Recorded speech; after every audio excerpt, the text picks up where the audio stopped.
Leave me alone. I said, leave me alone. Madison Washington, the new black and shy girl, stood pressed against the cold metal lockers, her back against the wall as three figures loomed over her in the empty hallway of Riverside High. Her voice cut through the silence, quiet but surprisingly steady. But Trevor Kane, the 17-year-old football captain with perfectly styled blonde hair and a cruel smirk, wasn't interested in her plea. His laughter echoed off the corridor walls as he stepped closer. "Leave you alone? We're just getting started, freak." His hand shot out, shoving Madison harder against the lockers with a metallic crash that seemed to shake the entire hallway. Madison's hands were trembling, but her voice remained calm, almost eerily so. "I'm asking nicely. Please, stop." There was something in her tone that should have been a warning, but these three were too drunk on their own power to notice. What happened next unfolded in exactly 3 seconds, but it would replay in slow motion in these bullies' nightmares for years to come when the girl they thought was powerless stood up to defend herself. As we delve into this story, if you stand against bullying, hit the subscribe button and tell us where you're watching from, and if you have ever been bullied, share your experience in the comments below. At 16 years old, Madison was a junior at Riverside High School, but she was nothing like the typical teenager you'd expect to find there. While other kids were obsessing over social media and weekend parties, Madison spent her lunch breaks alone in the corner of the cafeteria, always with a book in her hands and an oversized hoodie pulled up to make herself as invisible as possible. Madison had perfected the art of blending into the background. Her hoodies were always 2 sizes too big, her head was always down, and she moved through the hallways like a ghost. Most students didn't even know her name, and that's exactly how she preferred it. But there was a reason for Madison's desperate need to stay invisible, and it went far deeper than typical teenage shyness. When Madison was just 12 years old, her world shattered in a single moment. Her parents, Michael and Sarah Washington, were killed in a car accident on a rainy Tuesday evening while coming home from her school play. In one night, Madison went from being a normal, happy kid to an orphan who had to rebuild her entire life. She moved in with her 70-year-old grandmother, Ruth Washington, a woman who had her own incredible story of strength and survival. Grandma Ruth was a former civil rights activist who had faced down the KKK in the 1960s, marched with Dr. King, and spent her life fighting for justice. She understood pain, she understood struggle, and when she saw her granddaughter retreating into herself after the tragedy, she knew exactly what Madison needed. Not therapy, not medication, but discipline. Strength. Focus. That's how at just 8 years old, Madison began training in Kyokushin karate, one of the most brutal and demanding martial arts in the world. For 8 years, while other kids were playing video games and hanging out at the mall, Madison was learning how to break boards with her bare hands, how to take punches without flinching, and how to channel her grief and anger into something powerful and controlled. By the time she turned 15, Madison had earned her black belt, making her one of the youngest black belts in her dojo's history. But here's what made Madison truly dangerous. Her sensei had drilled into her that karate wasn't about showing off or proving dominance. It was about protection, discipline, and using your strength only when absolutely necessary. Madison had been taught to be a weapon, but also to keep that weapon hidden until the moment it was desperately needed. So while Madison sat quietly in the back of her classes, reading her books and avoiding eye contact, nobody had any idea that this shy, soft-spoken girl could disable a grown man in seconds if she needed to. Nobody except Grandma Ruth, who watched her granddaughter practice her forms in their backyard every evening, moving with the precision and power of someone who had turned pain into purpose. But Madison wasn't the only important player in this story. The 3 bullies who would eventually push her too far each had their own reasons for targeting the quiet girl who seemed like an easy victim. Trevor Kane was 17, the captain of Riverside High's football team, and everything about him screamed privilege and entitlement. With his perfectly styled blonde hair, expensive clothes, and the kind of confident swagger that came from never being told no, Trevor was used to getting his way in every situation. His father owned half the businesses in town and donated so much money to the school that Trevor basically had immunity from any real consequences. Trevor had been popular since kindergarten, and he maintained that popularity by making sure everyone knew exactly where they stood in the social hierarchy.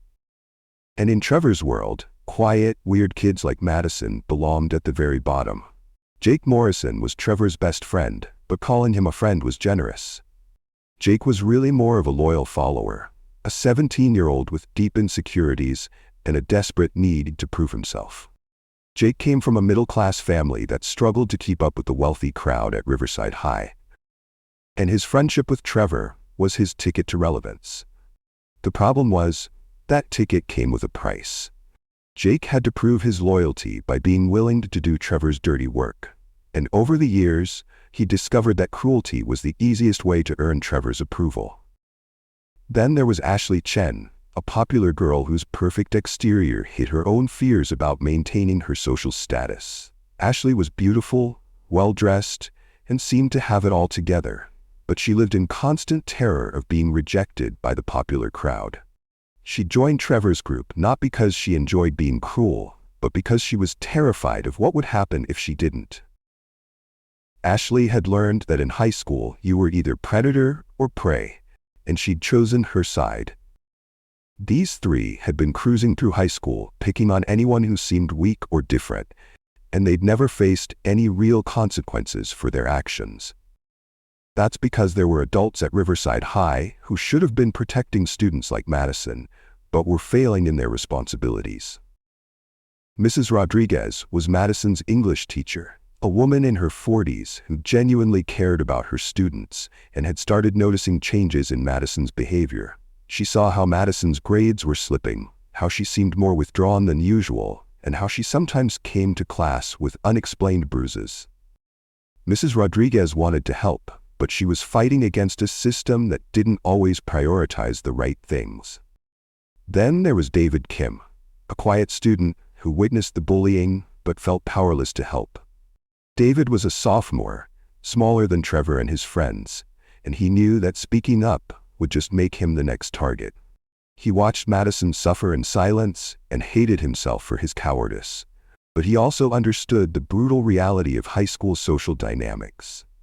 The stage was set for a confrontation that had been building for weeks, and it started with what seemed like harmless pranks that quickly escalated into something much darker. Week 1 began with Trevor deciding that Madison would be his new target. Maybe it was her quietness that annoyed him, or maybe he just needed someone new to torment to maintain his reputation. It started small, knocking books from Madison's hands as she walked down the hallway, making racist comments just loud enough for her to hear, stepping on her backpack when she set it down. Madison stayed silent through all of it, remembering her grandmother's words about picking your battles. But Trevor mistook her silence for weakness, and that was his first mistake. The next morning, Trevor Kane was walking past Mrs. Rodriguez's classroom when he heard something that made his cruel heart skip with excitement. Through the partially open door, he could hear Madison's voice, quieter than usual, but filled with defeat. "Mrs. Rodriguez, I've been thinking about transferring schools. Maybe a fresh start would be better for everyone." Mrs. Rodriguez's concerned voice responded, "Madison, running away isn't always the answer. We're still investigating what's been happening to you, and I promise we'll find a solution." But Trevor had heard enough. A wicked grin spread across his face as he realized what this meant. Madison was breaking. She was ready to run away, which meant he was winning. In Trevor's twisted mind, this was the perfect opportunity to deliver one final, devastating blow that would cement his dominance and give him a victory story to brag about for years to come. Trevor immediately found Jake and Ashley during lunch, his eyes gleaming with the kind of malicious excitement that should have been a warning to anyone with half a brain. "Listen up," he said, leaning in conspiratorially. "Our little problem is about to solve itself. Madison's planning to transfer schools, which means she's completely broken. But before she runs away with her tail between her legs, I want to give her something to remember us by." Ashley looked uncomfortable, something that had been happening more frequently as Trevor's plans became increasingly cruel. Trevor, Maybe we should just let her go. I mean, if she's leaving anyway. But Trevor's eyes went cold. Are you getting soft on me, Ashley? Because I can always find new friends if you can't handle being part of the winning team. The threat was clear, and Ashley's fear of social exile kicked in immediately. She nodded reluctantly, hating herself but too scared to stand up to him. Jake, meanwhile, was practically vibrating with nervous energy. What did you have in mind? Trevor's smile was predatory. I want to corner her after school, somewhere private where we can really break her down. I want her crying, begging, and being completely humiliated. And I want it all on video so we can post it online and make sure everyone knows what happens when you don't know your place. The plan was simple, but brutal. They would wait until after school when most students had left, then block Madison's usual exit routes and force her toward the empty hallway by the old gymnasium. It was the perfect location. No cameras, no witnesses, and far enough from the main building that no one would hear whatever happened there. Ashley would be responsible for recording everything on her phone, making sure to capture every moment of Madison's breakdown. Jake would block escape routes and provide backup if needed. And Trevor would deliver the final humiliation that would destroy whatever was left of Madison's spirit. This is going to be epic, Trevor said, his voice filled with the kind of excitement that most people reserved for Christmas morning. By tomorrow, everyone at this school will know exactly what happens when you mess with Trevor Kane. What Trevor didn't realize was that Madison had already sensed something was coming.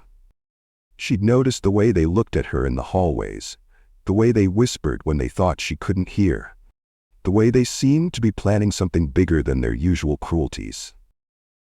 When the final bell rang that Friday afternoon, Madison gathered her books slowly, her enhanced senses picking up on the unusual tension in the air. As she walked toward her normal exit, she noticed Jake Morrison positioned strategically near the main doors. When she turned toward the side exit, there was Ashley Chen, pretending to check her phone but clearly watching Madison's every move. They were hurting her, and Madison realized exactly what was happening. They wanted her in that empty hallway by the old gymnasium, the place where no one would see or hear what they planned to do to her. For a moment, Madison considered her options. She could try to push past one of them and escape. She could find a teacher or administrator to walk her out. She could even call her grandmother to come pick her up. If you were in Madison's shoes, what would you have done? Would you find help from these bullies, or use your strength to stop them? Share your thoughts in the comments and hit the subscribe button for more of these stories. Something inside Madison had finally reached its breaking point. For weeks, she'd been the victim, always running, always hiding, always trying to avoid confrontation. She'd remembered her grandmother's words about picking battles, about showing restraint, about being better than her enemies. But there comes a moment in every person's life when restraint transforms from wisdom into weakness, when turning the other cheek becomes an invitation for more violence, when the only way to stop a bully is to show them exactly what they've been messing with. Madison took a deep breath, feeling the familiar calm that came over her before every sparring match at the dojo. Instead of trying to escape their trap, she walked directly toward it, her movements steady and purposeful. She was done running. She was done hiding. And Trevor Kane was about to learn that some quiet people aren't quiet because they're weak. They're quiet because they're saving their strength for the moment when they'll need every ounce of it. As Madison walked down that empty hallway toward her destiny, her grandmother's words echoed in her mind. Trust your training, trust your heart, and trust that justice doesn't always come from the system. Today, justice was going to come from 8 years of Kyokushin karate training and a 16-year-old girl who had finally decided she was tired of being everyone's victim. Madison found herself exactly where Trevor Kane wanted her. Trapped in the empty hallway by the old gymnasium, far from any cameras or witnesses who might interfere with what he had planned. The fluorescent lights buzzed overhead, casting harsh shadows on the beige walls as Trevor stepped forward with that familiar predatory grin that had terrorized so many students before her. Well, Trevor began, his voice echoing in the empty corridor. Look who finally decided to stop running. I heard you're thinking about transferring schools, Madison. What's wrong? Can't handle a little friendly competition? But something was different this time.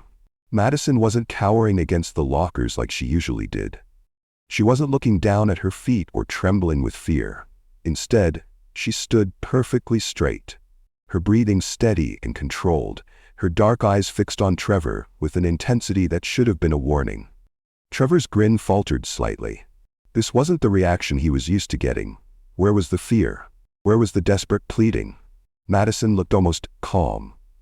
It was unsettling, but Trevor's ego was too big to let him back down now. What's the matter, freak? Trevor snarled, stepping closer. Cat got your tongue? Or are you finally realizing that nobody cares about some weird girl who thinks she's too good to talk to people? Still, Madison said nothing. She just watched him with those steady, unblinking eyes, and Trevor felt his anger starting to build. He was used to getting reactions from his victims, tears, begging, desperate attempts to escape. Madison's calm composure was making him look weak in front of his friends, and that was something Trevor Kane would never tolerate. I'm talking to you, Trevor shouted, grabbing Madison's shoulder and shoving her hard against the lockers. The metal clanged loudly, but Madison barely flinched. She absorbed the impact like it was nothing more than a gentle push, her breathing still perfectly controlled. Jake Morrison immediately moved to block Madison's escape route, positioning himself between her and the exit just like they'd planned. Meanwhile, Ashley Chen pulled out her phone and started recording, her voice filled with excited anticipation. Make it good for the camera, Trevor, Ashley called out, already imagining the likes and shares this video would get. Show her what happens when she thinks she's better than us. Trevor's eyes lit up with malicious excitement. Having an audience always brought out the worst in him, and knowing that this humiliation would be preserved forever on video made it even sweeter. He stepped closer to Madison, invading her personal space in the most threatening way possible. You hear that, Madison? Trevor sneered. You're about to become famous. Everyone's going to see what a pathetic loser you really are. But Madison still didn't react the way he wanted. If anything, she seemed to become even calmer, even more focused. It was like she was preparing for something, though Trevor was too blinded by his own arrogance to realize what that something might be. That's when Trevor decided to cross a line that would change everything. Emboldened by Ashley's filming and drunk on his own perceived power, he looked Madison up and down with disgusting intent. Let's see how tough you really are, he sneered, his hand reaching toward Madison's skirt with the kind of predatory confidence that came from never facing consequences for his actions. In that instant, something shifted in Madison's eyes. The calm composure was still there, but now it was backed by something ice-cold and absolutely terrifying. Trevor was so focused on his own sick game that he didn't notice the change, but anyone who knew anything about martial arts would have recognized it immediately. Madison wasn't just calm anymore, she was ready. Her voice cut through the air like a blade, sharp and clear and filled with quiet authority. Don't touch me. But Trevor, drunk on his perceived power and encouraged by Ashley's excited giggling, didn't listen. He was too far gone, too convinced of his own invincibility, to recognize the warning for what it was. His hand continued moving toward her clothing. And in that moment, he sealed his fate. The moment Trevor's fingers made contact with Madison's skirt, 8 years of Kyokushin karate training took over completely. Madison's body moved with the fluid precision of someone who had practiced these movements thousands of times, but with the desperate power of someone who was finally done being a victim. Her first move was a lightning deflection that redirected Trevor's arm away from her body, while simultaneously delivering a perfectly placed back fist strike to his solar plexus. The technique was flawless, precise enough to stop Trevor's attack instantly, but controlled enough not to cause permanent damage. Trevor dropped like a stone, gasping for air that his paralyzed diaphragm couldn't seem to draw in. He'd never been hit that hard in his life, not even during football practice, and he couldn't understand how someone Madison's size could generate that kind of power. Jake Morrison, seeing his best friend collapse, abandoned his post at the exit and charged toward Madison from behind, thinking he could overpower her while she was distracted. It was the kind of cowardly move that perfectly captured Jake's character, but it was also exactly the kind of attack Madison had been trained to handle. Using perfect footwork, Madison sidestepped Jake's clumsy charge and delivered a controlled but devastating front kick directly to his knee. The sound of Jake's kneecap dislocating was audible throughout the hallway, followed immediately by his agonized scream as he crumpled to the ground. Ashley Chen, who had been so excited to record Madison's humiliation just moments before, now found herself screaming in terror as she watched two of the school's toughest guys reduced to whimpering messes in less than 5 seconds. She tried to run, dropping her phone in her panic, but Madison made no move to pursue her. Instead, Madison stood calmly over the two boys writhing on the ground, her breathing still perfectly controlled, her stance relaxed but ready. She looked like someone who could have easily continued the fight if necessary, but who had chosen restraint over brutality. Trevor, gasping for air and clutching his stomach where Madison's strike had temporarily paralyzed his breathing, looked up at her face for the first time and saw something that terrified him more than any physical pain ever could. He didn't see a victim anymore. He saw someone who had been holding back for weeks, someone who could have seriously hurt him but had chosen precision over revenge. Someone who had just demonstrated that she was operating on a completely different level than anything he'd ever encountered. The terror in Trevor's eyes was absolutely genuine as he struggled to form words through his gasping breaths. "Please, we're sorry, we'll never, we didn't mean." But Madison's voice, when she finally spoke, was steady and filled with quiet power that seemed to come from someplace deep inside her soul. Standing over Trevor's prone form, she looked down at him with eyes that held no anger, no hatred, just a kind of sad disappointment. "You meant every bit of it," she said simply. "Every cruel word, every push, every threat, you meant all of it, Trevor. But this ends now." The hallway fell completely silent except for Jake's whimpering and Trevor's labored breathing. Madison had just demonstrated something that would change the dynamics at Riverside High forever. That the quiet kids, the ones who keep to themselves and don't cause trouble, might just be the most dangerous ones of all when you finally push them too far. The silence in that hallway was broken by the sound of hurried footsteps echoing down the corridor. Mrs. Rodriguez had been grading papers in her classroom when she heard Jake's screaming, and she was rushing toward the source of the commotion with the kind of urgency that comes from years of teaching and knowing when something was seriously wrong. What she found when she rounded the corner defied everything she thought she knew about Madison, Washington. There was Trevor Kane, the untouchable football captain, sitting against the lockers with his knees drawn up to his chest, looking smaller and more vulnerable than she'd ever seen him. Jake Morrison was on the ground, clutching his dislocated knee and whimpering in pain. And there was Madison, the quiet girl who barely spoke above a whisper in class, kneeling beside Jake and carefully examining his injury with the clinical precision of someone who knew exactly what they were doing. "Madison?"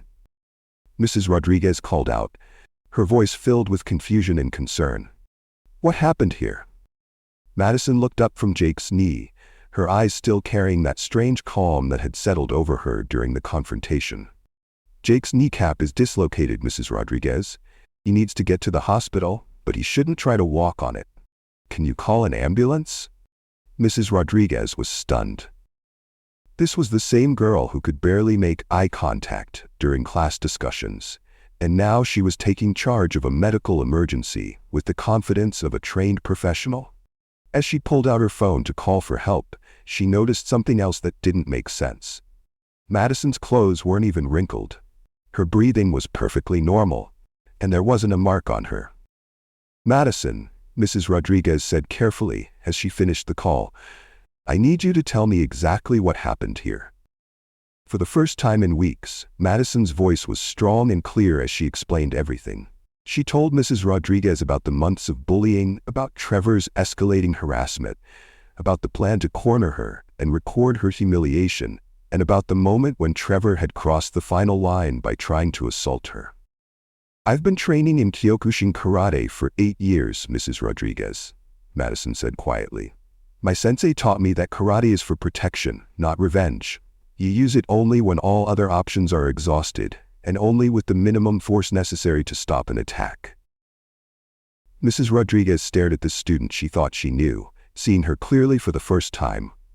You've been hiding this all along?